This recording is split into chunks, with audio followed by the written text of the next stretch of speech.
Sejak kekalahan di pekan pertama dari Everton di kandang sendiri, The Lily-Whites Tottenham Hotspur berlari sangat kencang, meraih 5 kemenangan dan 2 hasil imbang.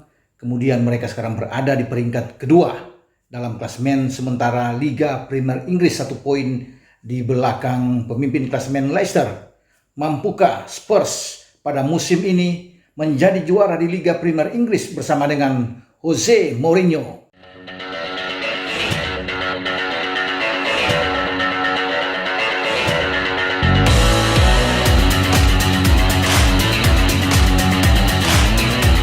Bill Nicholson adalah pelatih terakhir dari Tottenham Hotspur yang membawa tim dari London ini menjadi juara saat itu masih dengan nama divisi utama di Liga Inggris pada musim kompetisi 1960-61.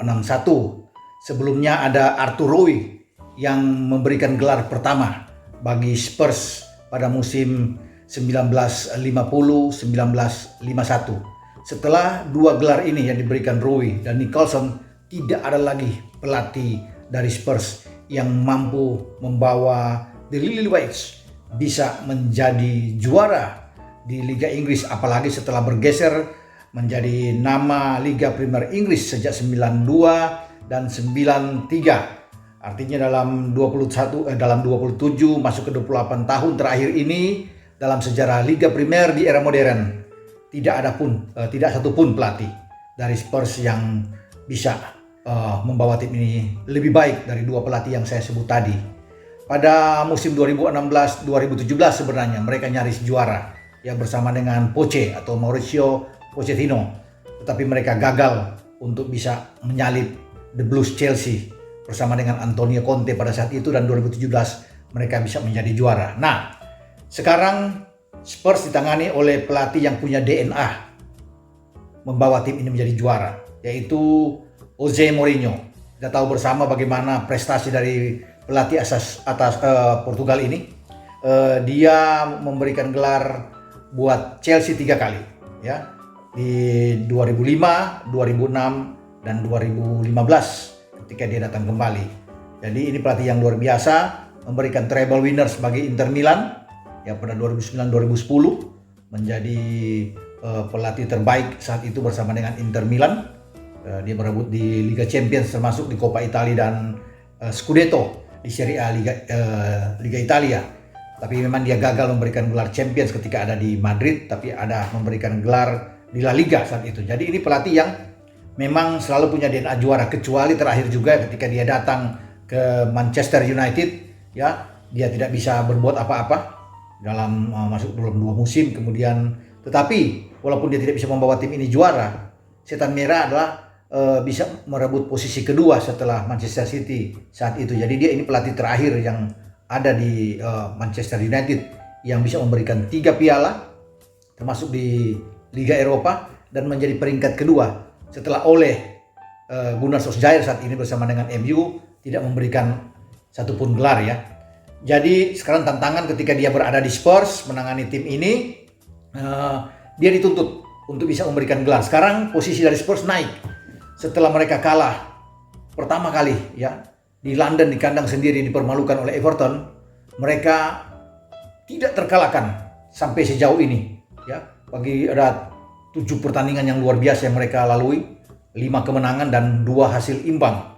Walaupun di akhir-akhir mereka hanya menang tipis 1-0, 2-1, tapi tetap bagi Mourinho adalah 3 poin. Itu yang membawa mereka sekarang bisa berada di atas juara bertahan Liverpool. Walaupun dengan poin sama 17, mereka hanya terpaut 1 poin dari pimpinan klasemen Leicester, 18 poin, tapi mereka di antara 4 tim yang ada di zona Champions, termasuk dengan Southampton yang berada di peringkat keempat, mereka paling subur, kemasukan 19 dan kemasukan 19. Jadi ini mereka punya potensi untuk bisa membuat kejutan, ya, meraih gelar ketiga bahkan atau gelar pertama di era modern Liga Premier bersama dengan Jose Mourinho. Memang masih panjang, ya. Ada 38 match, ya, 38 pertandingan yang secara keseluruhan, secara global yang harus dimainkan oleh semua klub, 20 klub di Liga Premier Inggris.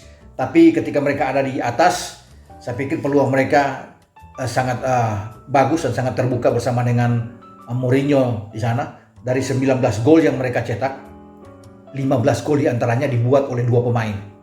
Son Heung-min yang menjadi top skor saat ini dengan 8 gol, dan juga ada 7 gol dari Harry Kane. Jadi striker mereka. Harry Kane juga berada di puncak sebagai pengumpan terbaik atau pemberi assist terbanyak di Liga Premier saat ini dengan 8 assist. Son hanya 2 assist. Tapi dua pemain ini adalah dua pemain yang luar biasa yang tampil sejauh ini di Liga Premier. Dan 4 pemain lainnya di antara Gareth Bale yang kemarin sudah membuat gol buat Spurs, ada Lucas Moura, juga ada Dombele, ada Serge Aurier. Jadi 4 pemain inilah yang membuat gol untuk melengkapi 19 gol bagi Spurs pada musim ini, dengan 2 pemain tadi saya sebut, Son dan Kane, yang membuat 15 gol. Ini suatu pencapaian yang luar biasa ya bagi 2 pemain tersebut. Nah, saya pikir inilah kesempatan bagi Mourinho ketika dia mengambil alih pada 20 November 2019 dari tangan Pochettino yang dipecat. Dia melakoni sisa musim ada 26 laga dengan 7 kekalahan. Kemudian tim ini berada di peringkat ke-6 pada musim lalu dan menggait 1 tiket untuk tampil di Liga Eropa ya. Jadi ini tantangan bagi Mourinho ketika di musim keduanya dia bisa mendatangkan pemain-pemain yang hebat, dia meracik skema permainan yang baik. Bahkan dalam 5 laga terakhir dia sudah punya komposisi pemain starting 11 terbaik. Hanya 1 posisi aja yang selalu berganti-ganti, yaitu di posisi sebelah kanan. Apakah itu Lucas Moura, Giovanni Lo Celso di sana, atau terakhir Gareth Bale yang terus bergantian. Tapi Harry Kane sudah ada di depan, Son ada di kiri, Dombele yang agak berada di tengah ya, yang lebih bisa menyerang, gelandang menyerang, dan ada 2 double pivot yang sangat bagus yang dia bisa mendapatkan pada musim ini. Pierre-Emile Højbjerg dari Soton, ini pemain yang tidak tergantikan dalam 8 pertandingan. Luar biasa bagi Højbjerg, selalu bisa mendapat tempat pemain kesayangan dari Mourinho. Dia berpasangan dengan Moussa Sissoko ini. Kemudian di belakang dia sudah punya 4 pemain yang terus dimainkan, tidak berganti-ganti.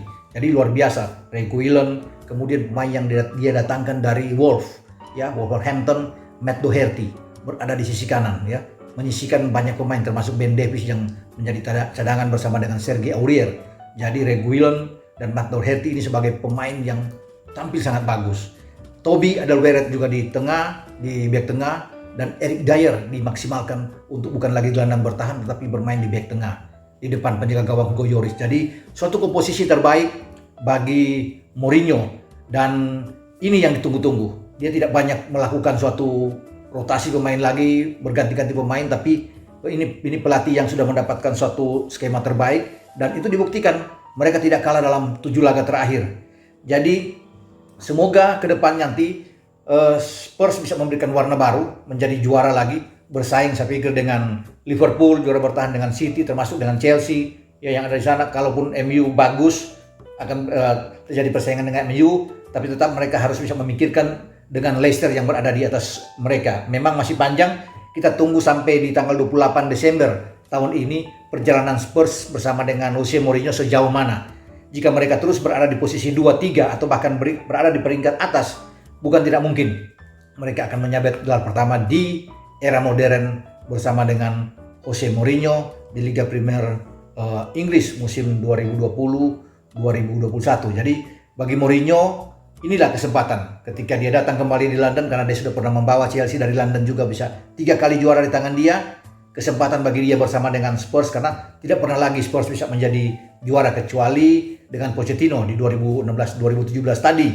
Nah, kesempatan ini harus dimanfaatkan dengan baiknya, dengan sebaik-baiknya oleh Mourinho, tentunya dengan dukungan pemain-pemain yang sangat bagus ya di starting 11. Oke, kita nantikan tentang kiprah atau progres ke depan dari Spurs bersama pelatih asal Portugal ini yang selalu menamakan dirinya sebagai The Special One.